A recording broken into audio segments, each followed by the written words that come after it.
Hi, I'm Felicity Prentice from Melbourne, land of lockdowns, protests and the occasional earthquake.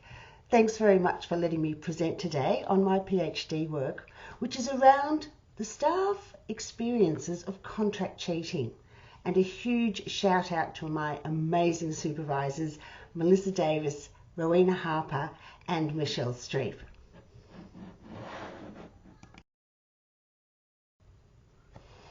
Okay, so you're sitting down, marking essays, and you come across one that just doesn't seem right, okay? You're looking at it and you're thinking, no, I don't think the student wrote this. I think they might have outsourced it to someone else. Oh gosh, I think this is a case of contract cheating. So what do you do? Well, Tracy Brettag, Rowena Harper and a host of academic integrity gods undertook a major survey of staff and students around contract cheating. When they asked staff about how they deal with contract cheating, they found that nearly 56% of staff said, well, I report it, I take it through the institutional procedures. But an alarming 44% said, no, I don't report it, I just handle it myself, I'll decide the penalty myself. And a more terrifying 7.7% of staff said, I ignore it. Now, they went on to ask the staff who don't report, how come? And 57% of staff said, well, contract cheating is impossible to prove. You just can't get the evidence. 24% said, no, it's just too time consuming. I mean, have you got any idea of the detective work, the investigation that goes into collecting the evidence? And 22% said, no, I just don't feel I'm supported by management, by the system to do it. So is not reporting contract cheating a problem?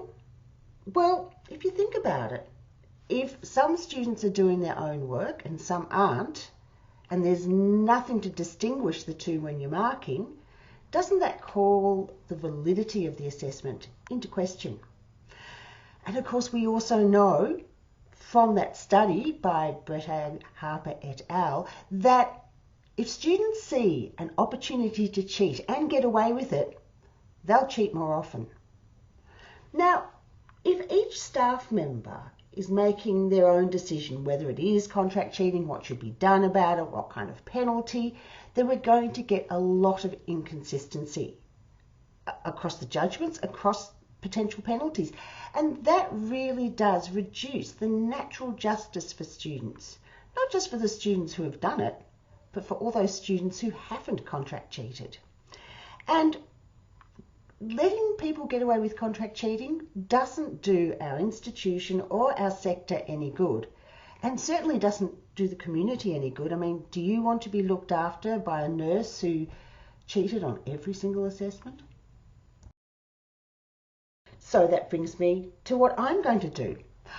I'm all about finding out what happens when staff are faced with a decision as to what to do with what they see as a potential case of contract cheating. What's affecting them as they go through the decision-making process? At the time, things that have happened in the past, and their anticipation of how things might go. Now, I really need to use an approach that will give me rich, deep, and detailed information. So I'm taking a qualitative phenomenological approach. Now, in my experience, and I've been an academic for a while now, I know that staff have stories to tell.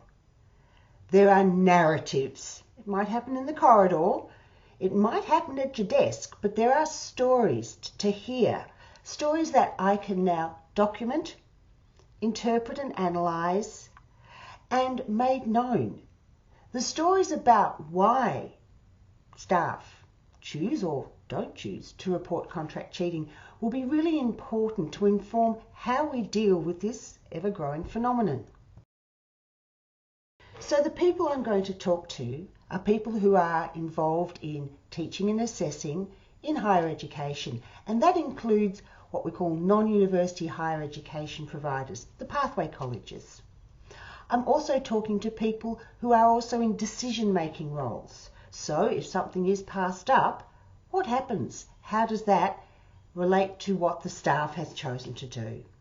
And of course, I'm looking for a balance of genders, disciplines, whether someone is full-time, part-time, casual, sessional, and their level of experience. So for the data collection, I'm undertaking a semi-structured interview. Now this ranges from 45 to 90 minutes, depending on how passionate we get. And it's been done over video conferencing, over Zoom, in a face-to-face mode. At the end of the interview, only the audio component is kept and transcribed for analysis.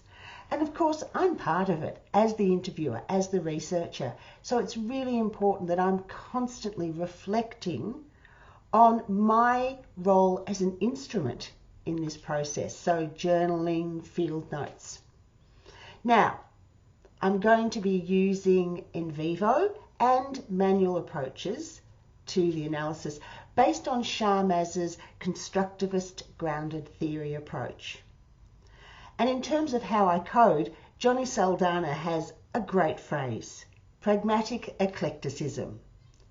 Use the type of coding that's appropriate and that works. Any qualitative research has to be trustworthy.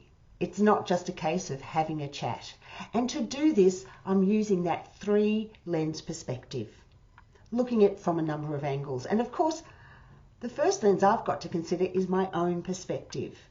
As a researcher, I am the instrument of data collection and analysis, so I've got to be constantly reflecting on my experiences, my expectations, beliefs and values. But I also need the lens of the participant. They are the ones who are giving me this data. So by member checking, sending the transcript back to them, I can give them the opportunity to say, no, I don't think that really captures what I wanted to say. And we can work together to ensure that this rich phenomenological and qualitative data is representative and trustworthy.